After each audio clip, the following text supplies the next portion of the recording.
Two bald attendants exchanged tight, silent glances, and a thin pause followed. Gongsun Ming's pressed the oath, and the men pledged to serve him as elder. Others offered rough congratulations and patted shoulders in a performative show of unity. The wounded man's earlier solitude still hovered beneath the surface. The new brotherhood felt staged and defensive, meant to seal loyalties and quiet questions. Dan Wusung continued watching, measuring whether the act would bind anything deeper than appearances. Dan Wusung continued to observe from the edge with an unreadable expression. Gongsun Ming's moved forward and smiled, announcing that brothers must decide the biggest brother. He ordered Myungbo and Jinbo to step outside to settle it. One of them protested, startled and unsure what to do. Two attendants exchanged glances and began to move toward the doorway. The hall quieted as the men left, and murmurs sprang up among other attendees.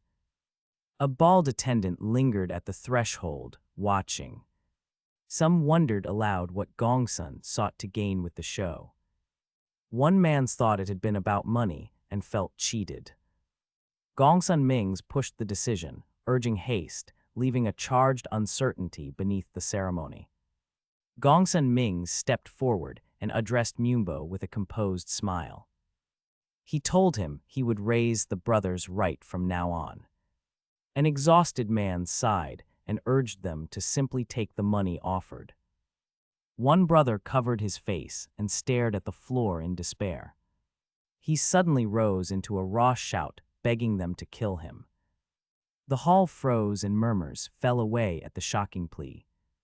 Gongsun Ming's blinked and asked if he truly wished to be killed. Earlier the hall had quieted when Gongsun pressed the brothers to decide without delay.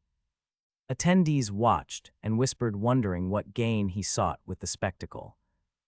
A bald attendant lingered at the doorway, eyes fixed on the unfolding exchange. Through it all, Dan Wusung remained at the edge, expression unreadable and still. The hall had fallen silent after the brothers' plea and Gongsun Ming's prodding. Murmurs died as a lone figure moved slowly through the gathered crowd. Dan Wusung stepped forward and said, "Fine then," before driving his fist into the man's chest.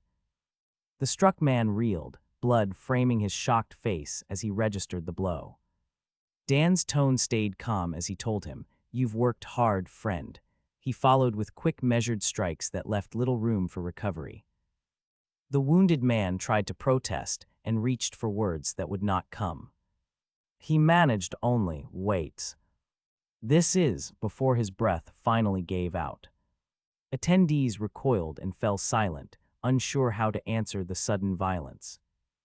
Gongsun Ming's watched, blinking, the spectacle forcing him to re-examine his intentions. Dan remained at the edge with an unreadable expression and motionless posture. Silence had settled in the hall as Dan Wusung advanced on the wounded man. He pressed the man's shoulder and summoned blue electricity along his palm. Lightning licked the man's face while he gasped that he would die. The man tried to bargain and promised to give a key if spared. Dan lined in and said he could not hear the answer. The wounded man screamed that he would hand the key and begged for mercy. A nearby voice laughed and asked if that was how one deserved to die. Dan's smile was unreadable as he tightened his hold. Attendees watched without moving, and their faces went pale. A shocked gasp escaped someone in the front row as the wounded man's eyes suddenly widened in alarm. Silence had settled as Dan Wusung held the wounded man and drew blue electricity. Lightning licked the man's face while he gasped that he would die and bargain for his life. Dan lined in and refused the plea while tightening his hold without mercy. Attendees watched in stunned silence, and a voice laughed at the spectacle. The wounded man's eyes widened in alarm as the hall's mood shifted. A scuffle and thrown bodies followed, and a young man stood up bleeding. Two bald men taunted and demanded to know whether he had lost his fight. The man admitted defeat and muttered that he had lost and conceded leadership. Someone declared Lai Jinian the new big brother and ordered the others to serve him. Faces registered shock, but no one challenged the pronouncement as tension lingered. After the hall's shift in leadership and the scuffle, Dan Wusung lay bruised and humiliated on a narrow bench. Two bald attendees leaned close, spoke in low voices, and pledged their service before turning away. He forced a weak thanks and shut his eyes, his hand trembling from recent force. When they left, he spat curses under his breath and called them ungrateful men. He muttered an old warning the elders had once given about never taking in black-haired creatures, letting the phrase hang in the room. Figures moved on the stairwell, and a passerby peered down to ask if the gaunt figure below was Chul Mayung, calling him a walking corpse. Whispers spread along the landing, and the injured man's shame swelled into a different kind of isolation. Following the hall's leadership shift, Dan Wusung remained bruised and humiliated on a narrow bench. Two bald men had pledged service, then departed, leaving him exposed and alone. Figures moved on the stairwell, and a passerby peered down to stare. Soon a group of men descended and began to circle the injured figure. They traded low taunts about the missing twin brothers and other possible rivals. One man sneered and branded the wounded man a poisonous fox to provoke him. He sighed, forced a weak smile, and spat curses under his breath. The taunts sharpened into dares as the group goaded him to stand and fight. They accused him of arrogance and claimed men came out of the woodwork. Whispers and jeers filled the landing while his shame hardened into deeper isolation. His hand trembled from recent blows, but he remained too weak to retaliate. After the hall's leadership shift, Dan Wusung lay bruised and humiliated on a narrow bench. Two bald men had pledged service, then departed, leaving him exposed and alone. Figures moved on the stairwell, and a passerby peered down to stare. A group of men descended and shouted a single furious order to kill him. They rushed the landing, circling the injured man and trading spiteful taunts. Dan hissed that the assault might actually kill him and spat blood. A brutal blow detonated nearby, sending bodies and dust across the floor. Observers noted the attackers had avoided meeting him eye to eye before. An upright man in a white robe rebuked the crowd for their cowardice. He told them to come kill when Dan was not half dead, calling them classless. After the hall's leadership clash, Dan Wusung remained bruised and propped against a narrow bench. Attackers closed around him on the landing and traded taunts while avoiding his eyes. One assailant leaned in and spat an insult as Dan tasted blood and tried to steady himself. A heavy impact hit nearby, and bodies scattered dust across the floor. The crowd bristled until an upright man rebuked their cowardice and called them classless. The sequence then cut to the compound courtyard, bathed in morning light. Two bald attendants carried bundles into the hall and called out for Li Jinian. Jinian turned and accepted their greeting with measured gratitude and a short reply. He thanked them for helping Myungho and watched them set down the parcels. After the hall clash, Dan Wusung lay bruised and tried to steady himself against a narrow bench. Attackers had closed in and taunted him before scattering from a heavy impact. The scene cut to the courtyard in morning light as two bald attendants bore parcels. They called for Lai Jinian. He accepted their greeting with quiet thanks and watched them set down goods. Onlookers whispered about the twin brothers and why they followed Chai Myungho. Some said the brothers had been bought and sold as slaves. Others claimed they followed only from fear. The attendants admitted they had once believed the same. The narration then implied a different truth. The brothers neither served as slaves nor followed from fear. A long-haired man smiled and murmured about a second life beneath hanging lanterns. After the hall fight, Dan Wusung remained bruised and pressed his weight against a narrow bench. Attackers had closed in, taunted him, then scattered after a heavy impact. Morning light moved the scene to the courtyard, where two broad attendants carried parcels and called for Li Jinian. He accepted their greeting with a measured nod and watched them set down the goods. Onlookers whispered about twin brothers and why they followed Chai Myung-ho. Rumors said they were sold or followed in fear. The attendants admitted they had believed those rumors. The narrative then suggested another truth. The brothers neither served as slaves nor followed from fear. A long-haired man smiled and spoke softly about a second life beneath hanging lanterns. Then Jinian returned to the compound, flanked by two huge new members. A nearby peeking observer froze and mouthed disbelief at his arrival.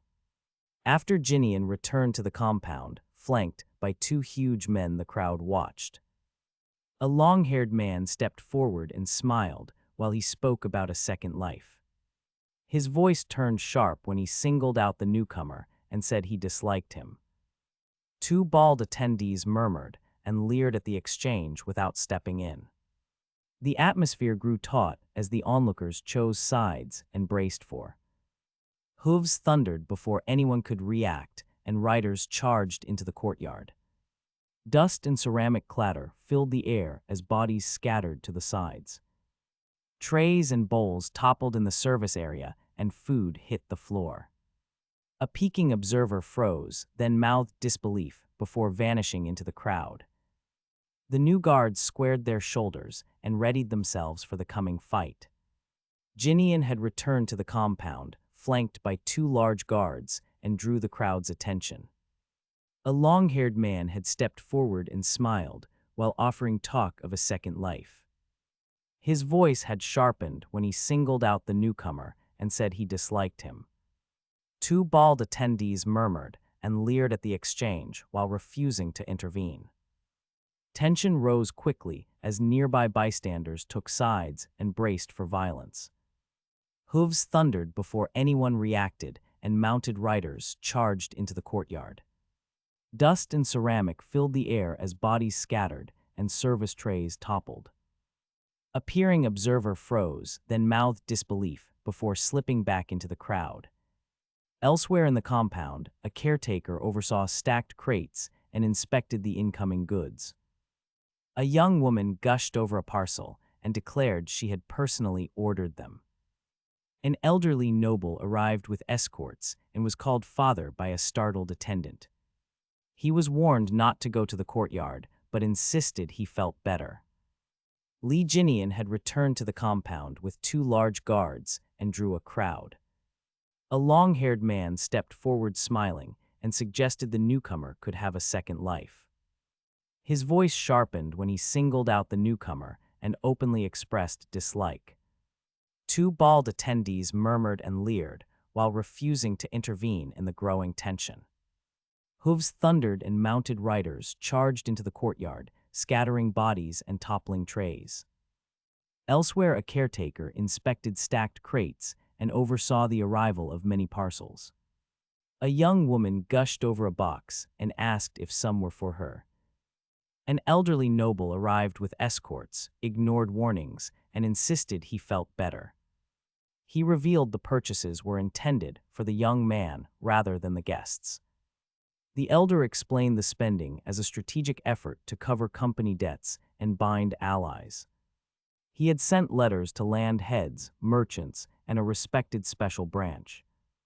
He planned to promote young men as captains in a private army to organize and protect allied interests, and said he needed to at least clean up that much first. Tension eased as the elder and his associates traded polite barbs and measured compliments. A younger man praised the plan, and the elder acknowledged the support with modest gratitude. A purple-haired woman bowed and promised her backing. The elder hesitated, admitted a lingering doubt, then smiled at the final tally. He stepped through the courtyard, feeling lighter for the first time in years, and amused by the small pleasures of spending money on loyal allies. A nearby onlooker watched in silent surprise. The title card framed the moment as the courtyard calmed and a rebirth quietly began. The courtyard's calm broke when a red-haired man suddenly screamed at the top of his lungs. He staggered forward and demanded clarification with a panicked voice. A gray-haired elder watched without alarm and asked a simple question that cut through the noise. The youth stepped closer, touched the elder, and asked if he needed one. Attendees exchanged confused murmurs beneath the high walls. The young man lashed out about others receiving blood while he had none and accused the group of discrimination. He clutched his head and cursed the uneven treatment with rising desperation. The elder maintained a steady expression while attendants hesitated, unsure how to answer. The outburst briefly frayed the Reborn calm, leaving the courtyard tense and small in its wake. The courtyard's fragile calm had frayed after the screaming youth's desperate outburst. The elder man had stayed steady while attendants traded worried murmurs. Without warning, the masked fighter burst through the press and advanced with force. Blue light ran across his armor as he closed distance in a blur. He slammed into a nearby young man and knocked him sprawling on the stones. The victim wailed while others shouted and scattered toward the gate. A woman froze and stared, her confusion mirroring the crowd's panic. One attendee lunged after the assailant, trying to block the escape route. Boots drummed the courtyard as the attacker twisted and leaped away. A man in the periphery tightened his jaw and readied himself to pursue. The courtyard had collapsed into noisy disorder after the screaming youth's outburst. The elder man remained steady while the masked fighter tore through the press with blue light on his armor. He struck a young man and fled amid shouts and scattered feet. A woman drew herself upright and narrowed her gaze as a pink-haired observer watched from afar. The attacker hefted a heavy blade and prepared another strike. The woman drew a wooden sword and planted her feet to meet him. Metal rang in the courtyard echoed at sunset while the assailant skidded across the stones. She parried again, pressed forward, and forced him backward until he faltered. The crowd fell into a tense hush as guards began to move toward the scene. The courtyard had collapsed into noisy disorder after the screaming youth's outburst. The elder man had remained steady as the masked fighter tore through the press. A woman drew herself upright and narrowed her gaze as dawn light shifted. The attacker hefted a heavy blade and prepared another strike against her. She drew a wooden sword and planted her feet to meet him. Metal rang and the courtyard echoed while the assailant skidded across stones. A surge of blue light crowned the masked fighter and he cried farewell. Energy tore upward and struck the ground, leaving a bright blast of dust. The crowd fell into a tense hush as guards began moving toward the scene. Later, the woman sat against a pillar and sighed that dawn felt wrong. A dark-haired man approached and asked simply what was wrong with her. They exchanged quiet words about orders and a leader's command to report. The courtyard unrest resumed as the woman pushed herself upright and faced the standing assailant. He lunged with a heavy blade and she planted her feet, meeting the thrust with a wooden sword so the weapons rang on contact. She twisted the wood to redirect his momentum, forcing his blade aside and leaving him overextended. She stepped in, struck his shoulder, and sent him tumbling across the stone. He crashed down hard and scrambled to recover, while she straightened and spat a mocking retort about his sloppy technique. He snapped back in disbelief at her tone. A hush fell over the onlookers, and two guards began moving through the crowd. The woman held her stance, eyes steady and warning, and did not speak again. The crowd held its breath as the assailant screamed and lunged again, blade clashing against the woman's wooden sword. She stared coldly and accused him of letting his guard down while he scrambled to recover. Someone closed the distance with fast, measured steps and planted a heavy foot on the stone. A bystander pleaded for restraint, begging a brother to stop, but no answer came. The woman slid her fingers to the grip and readied the wood. The attacker reared and launched a full body charge that sent dust and pebbles into the air. Two guards pushed through the throng toward the center. The woman tightened her stance and prepared to meet the renewed assault as the courtyard erupted around them. A sudden close-up showed widened eyes and an exclamation as the crowd fell silent. The view pulled back to an empty courtyard marked by scuffed stone and drifting dust. Someone muttered that the assailant had disappeared. The woman faced accusations that her opponent had dropped his guard. A man closed distance with fast measured steps and planted a heavy foot on the stone. A bystander pleaded for restraint and begged a brother to stop. The woman slid her fingers to the wooden sword and steadied her stance. The attacker reared and launched a full body charge that kicked pebbles into the air. Two guards pushed through the throng toward the center. She tightened her grip and prepared to meet the renewed assault as the courtyard erupted around them. The scene had snapped from a close-up to slammed impact. A fist met a jaw, and the wounded figure hit the stone hard. The attacker advanced with steady steps while the crowd thinned and two guards pushed toward the center. The struck fighter lay gasping as the attacker weighed his movements and spoke of constraint. Thoughts ran like a ledger. The blow had come close to killing, striking vital points carried risk, and caution left no choice. The wounded fighter considered timing and reaction, wondering if acting faster by a fraction would change the outcome. The courtyard echoed with shouted pleas and scuffed dust as both combatants readied again. At the edge of awareness, a darker realization surfaced about the fighter's own body and its limits. Then the world closed in on that confession. The fighters stood back to back amid a courtyard, stained with blood and scuffed dust. The wounded man lay on the stone, while the crowd thinned and guards moved in. The Fist King measured his present force against the memory of his first king days. He found he no longer held half that former power and felt its absence. He admitted that defeating a warrior like Gu Yonghu would not satisfy him. Even his name and reputation failed to guarantee surpassing certain opponents. That realization settled into a hard resolve to rebuild strength beyond comparison. He vowed to train and become stronger than ever before without compromise. A sudden voice interrupted as a servant announced that the young master had a visitor.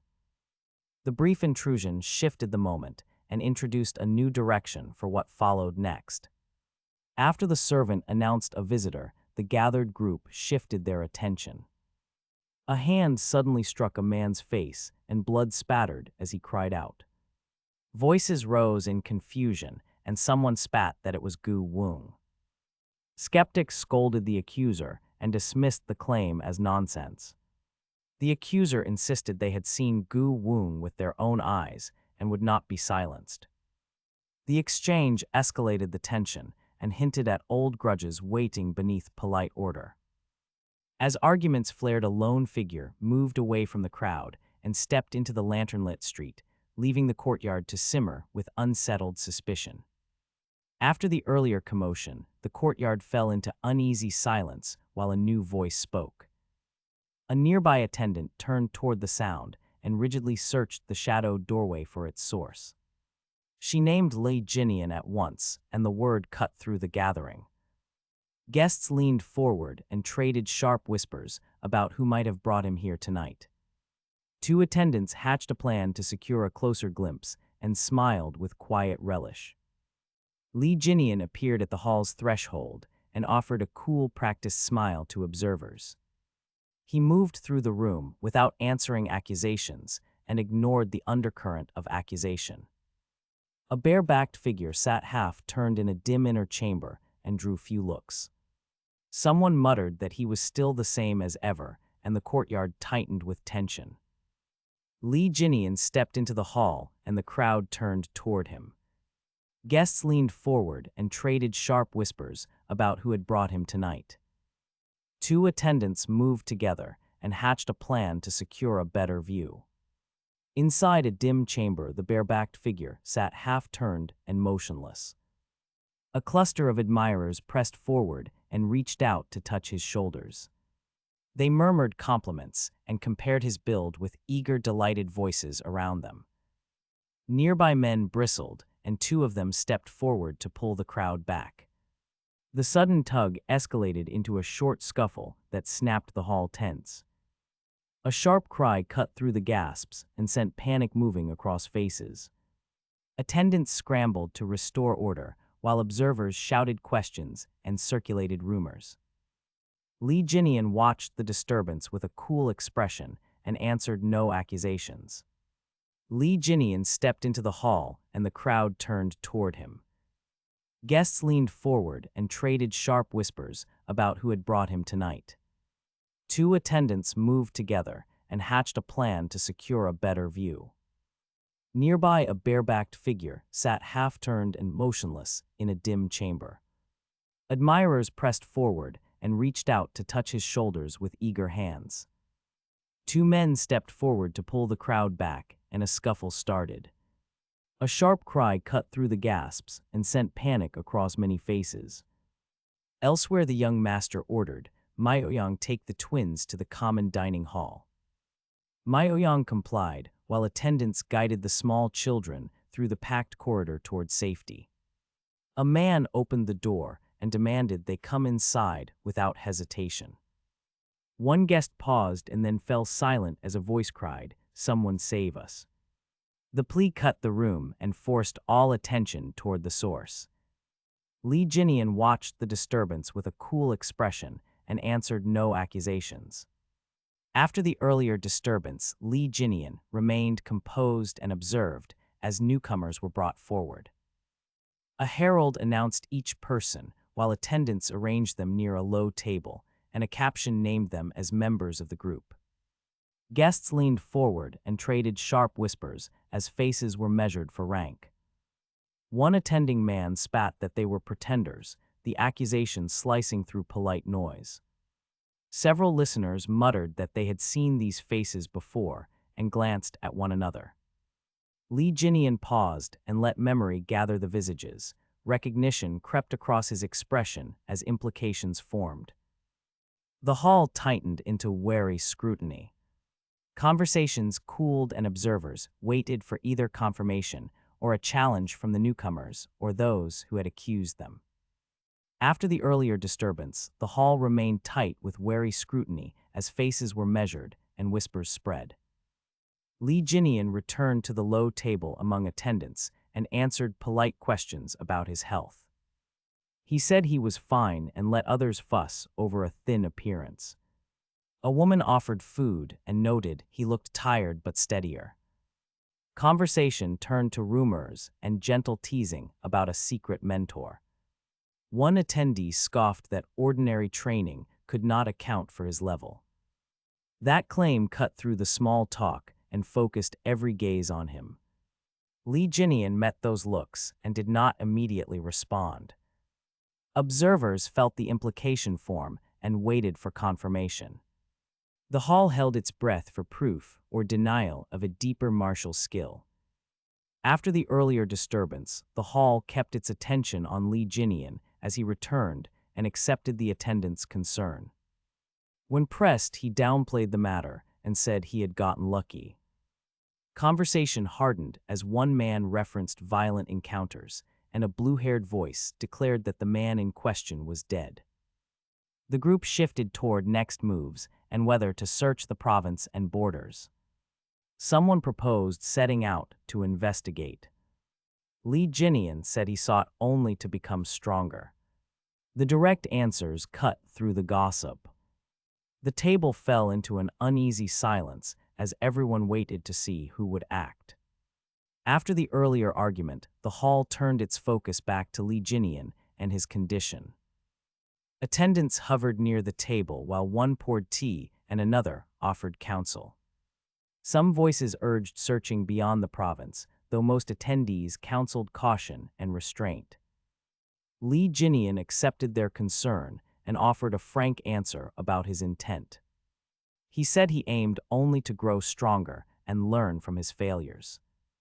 The group fell into uneasy silence as plans and loyalties quietly shifted. One elder suggested using the pause to heal, study, and prepare for action. Li Jinian nodded and accepted the suggestion with measured gratitude and relief. Attendants resumed their quiet tasks while a congratulatory word landed softly. The hall lingered on the outcome and waited for the next move. After the earlier argument, the hall returned to cautious calm and quiet planning. Attendants resumed duties while people exchanged low words and poured tea. Li Jinian had accepted counsel and had spoken of growth and learning. A cheerful man raised a cup and noted how much Li Jinian had changed. Others laughed and traded small jabs about past hangovers and missed duties. Someone teased that friends had kept their injured companions steady. A voice observed that even Jin Xian had real friends, and the room chuckled at the quiet surprise. An elder's earlier suggestion to heal and study remained in the air and was accepted with a nod. The brief celebration warmed the group and hinted at shifting loyalties and renewed resolve among those present. The hall had settled into wary calm as attendants returned to measured duties and low conversation.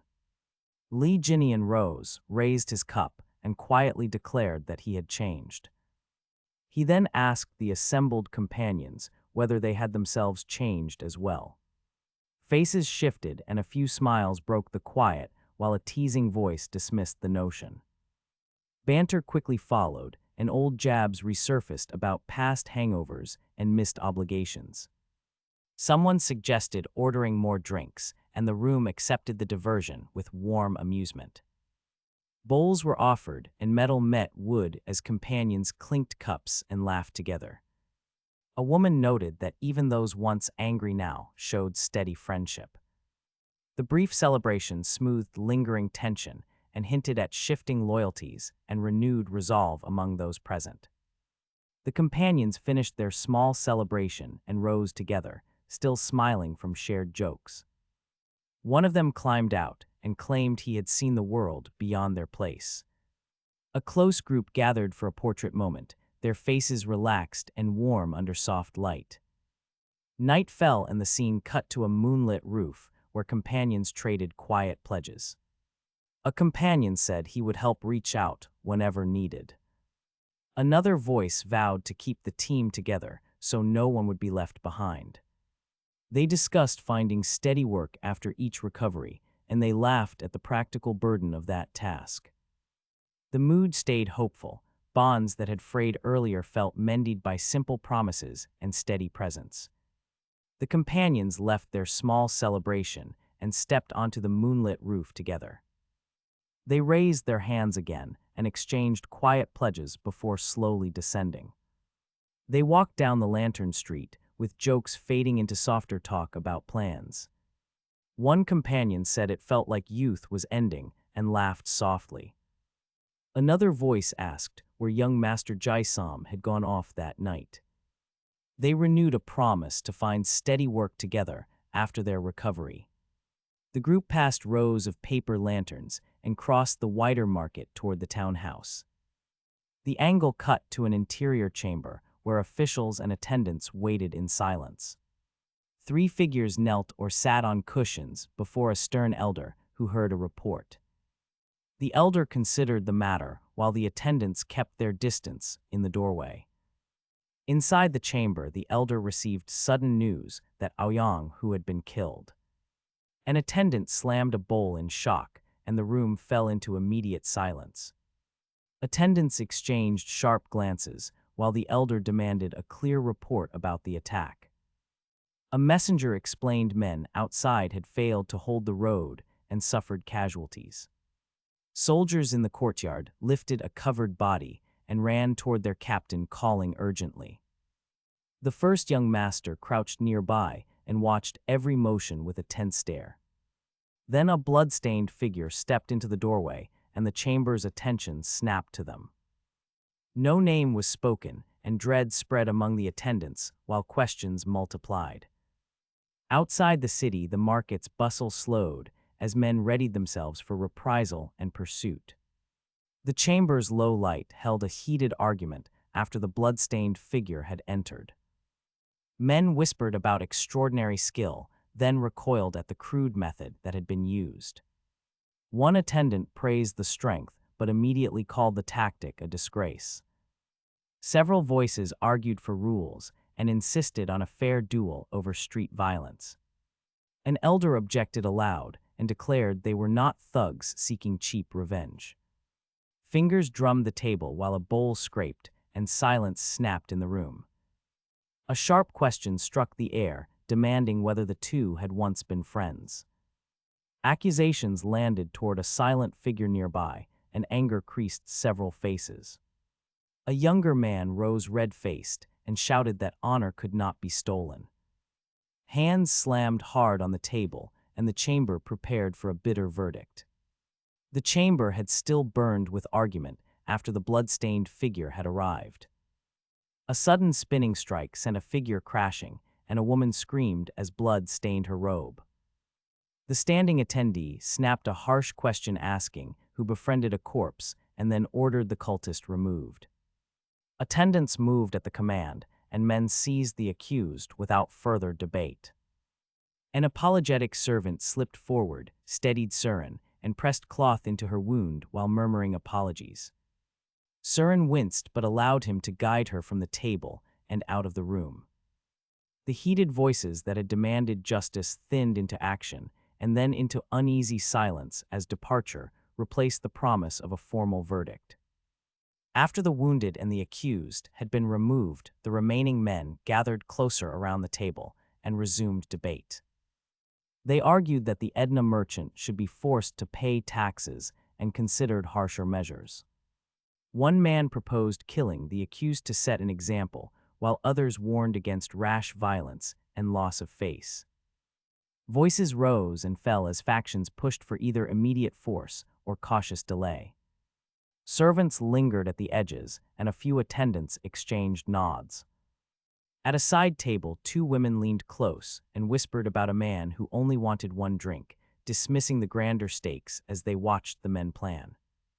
The chamber kept its heat as the vote remained unresolved and plans lingered in the air. The men had returned to debate after the wounded, and the accused were removed from the hall. Voices shifted from law to profit as factions weighed gain against loss of face. One man demanded the money of the Edna merchant group, and others circled the idea. They named a rucker richer than people believed and questioned what influence that wealth could buy. Someone suggested the supposed merchant might hand over an entire merchant group if persuaded. The room tightened, murmurs and cautious nods replaced calls for rash violence.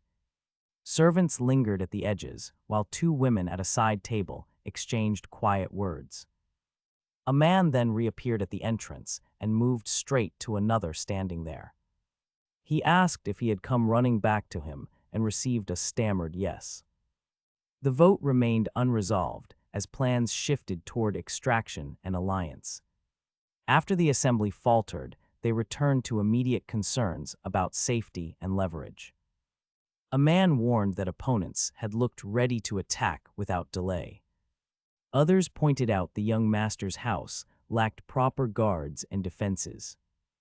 Someone suggested asking Guckling for assistance, though hesitation followed quickly soon after. A speaker dismissed the attackers as a petty sect and spat contempt.